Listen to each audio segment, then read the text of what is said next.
They said he didn't belong. Not because of his grades, not because of his behavior, but because his shoes were worn out, his uniform faded, and his lunchbox was always empty. On the first day of high school, Marcus walked in with a smile that could light up the darkest room. But instead of encouragement, he was met with whispers. "Look at his clothes," some students sneered. "He's too poor for this place," others mocked. And then came the principal, a man in a polished suit with a stare colder than steel.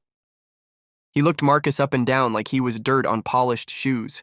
"Son," the principal said with a fake smile, "this school has standards. We don't tolerate distractions." Marcus tilted his head. "Distractions?" The principal leaned closer, lowering his voice so only Marcus could hear. "You don't belong here. Kids like you never make it."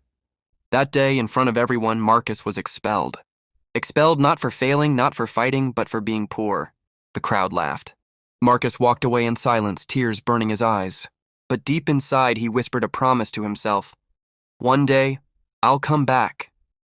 And when I do, the world will remember my name." Marcus grew up in the roughest part of town. His mother worked double shifts at a diner, barely making enough to keep the lights on. His father had disappeared years ago, leaving Marcus as the man of the house before he even turned 12. Most nights, he did homework under flickering streetlights when the electricity was cut off. His only pair of shoes had holes, but he wore them with pride. What he lacked in money, he made up for in dreams. He was brilliant. Numbers came alive in his hands. While others played video games, Marcus was reading books about business, leadership, and innovation he borrowed from the public library. Still, the memory of that principal's cruel smirk haunted him. "You don't belong here." Those words carved themselves into his soul, fueling a fire that would never die. His mother would often say, "Marcus, don't let them tell you who you are." Poverty is a situation, not a sentence. By 16, Marcus was already hustling, selling small gadgets, repairing computers, even tutoring kids in math for a few dollars. Every setback pushed him harder.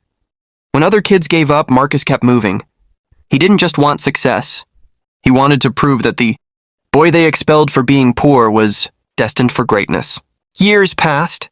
College seemed impossible without money, but Marcus refused to surrender.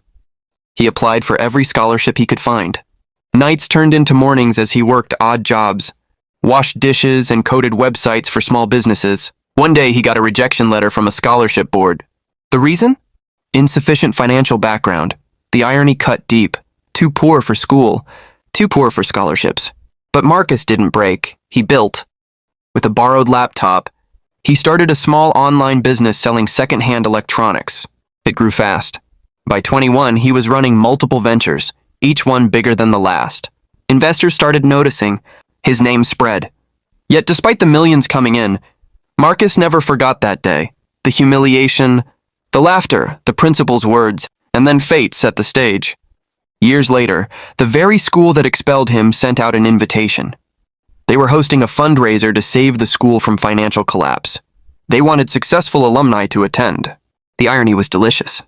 Marcus was not just successful, he was now one of the youngest Black billionaires in the country. He RSVP'd. But he didn't come to just donate. He came to confront. The night of the fundraiser, the school's auditorium was filled with wealthy donors. Cameras flashed, speeches echoed, and then Marcus walked in. The room fell silent. Some recognized him, most didn't, but the principal did. His face drained of color. "Marcus?" he stammered. Marcus smiled, but it wasn't the boy he once was. It was the man who had turned pain into power. He took the stage. "Years ago, I was told I didn't belong here. Not because of my grades, but because of my clothes. Because I was poor. That principal right there," he pointed, "expelled me for poverty."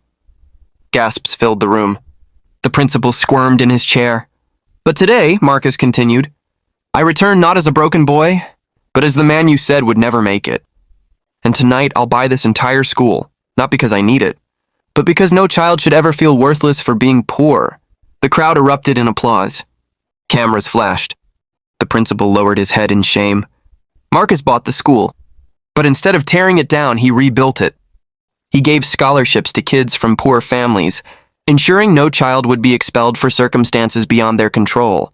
On the front gates, he had a plaque installed with these words: "Poverty is not a crime, and dreams have no price." The principal retired in disgrace, his legacy destroyed, But Marcus's name became a beacon of hope. That day, the boy they once mocked became the man everyone admired.